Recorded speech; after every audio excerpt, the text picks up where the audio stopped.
ମୁଁ Bhabani Shankar Khuntia IIC Narasinghpur police station ଗତ 6/4/2025 ଏକ ଦିନ ସୋହେଲା ପରବିନ ପିତା ସୁଲତାନ ମହମ୍ମଦ ନରସିଂହପୁର ରିପୋର୍ଟ ଦେଇଥିଲେ କି ତାଙ୍କର ସ୍ୱାମୀ ଅब्दुल मंसूर ତାଙ୍କ ଘରେ ଦୁଇଟା ବମ୍ ପକାଇଥିଲେ ତାଙ୍କୁ ମାରିବା ପାଇଁ, କିନ୍ତୁ ସେ ଭାଗ୍ୟବଶ ବଞ୍ଚି ଯାଇଥିଲେ ଏବଂ ତାଙ୍କ ଘରର ଆସବାବପତ୍ର ଏବଂ ଅନ୍ୟାନ୍ୟ ସରଞ୍ଜାମ ସବୁ ନଷ୍ଟ ହୋଇଥିଲା।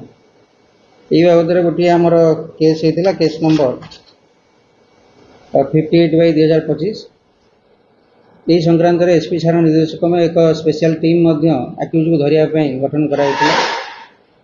ଗତକାଲି ରାତିରେ ଏକ ସୂଚନା ବିଶେଷ ସୂତ୍ରରୁ ଖବର ମିଳିଲା ଯେ ଆକ୍ୟୁଜ ପୁଣି ଥରେ ତାଙ୍କ ସ୍ତ୍ରୀ ଘରକୁ ବୋମା ପକାଇବା ପାଇଁ ତାଙ୍କ ସହଯୋଗୀଙ୍କ ସହିତ ଆସୁଛନ୍ତି। ଏହି ଖବର ପାଇଲା ପରେ ଆମେ ଗୋଟେ ଟିମ୍ ଯାଇକି ଆମ ନରସିଂହପୁର ଏବଂ ଆଠଗଡ଼ ରାସ୍ତାରେ ରହିଥିଲୁ ଏବଂ ଗତକାଲି ରାତିରେ ସିଏ ଏବଂ ତାଙ୍କର ସହଯୋଗୀ ଗୋଟେ 220 ପଲ୍ସର୍ରେ ଆସୁଥିଲେ ଏବଂ ପୋଲିସ ଟିମ୍କି ଦେଖି ସେଇ ଜାଗାରୁ ଛାଡ଼ିକି ଯିବା ପାଇଁ ଚେଷ୍ଟା କରୁଥିଲେ। ଇତିମଧ୍ୟରେ ଆମେ ସେ ଆକ୍ୟୁଜକୁ ଧରିଥିଲୁ ଏବଂ ଆକ୍ୟୁଜ ଠାରୁ ତାର ବାଇକ୍ 220 ପଲ୍ସର୍ ଯାହାର ନମ୍ବର ହେଉଛି OD 25P4774 ଏବଂ 4ଟି ଲାଇଭ୍ ବମ୍ ସିଜ୍ କରିଥିଲୁ।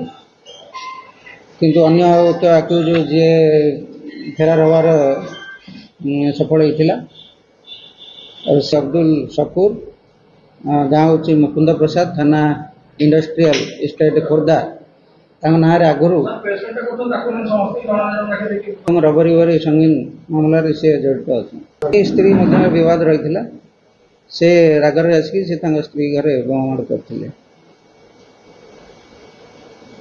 8/25 5/4/2025 ତାର ଗୋଟେ ବାଇକ୍ ଯେ ୟୁଜ୍ କରିକି ଆସିଥିଲା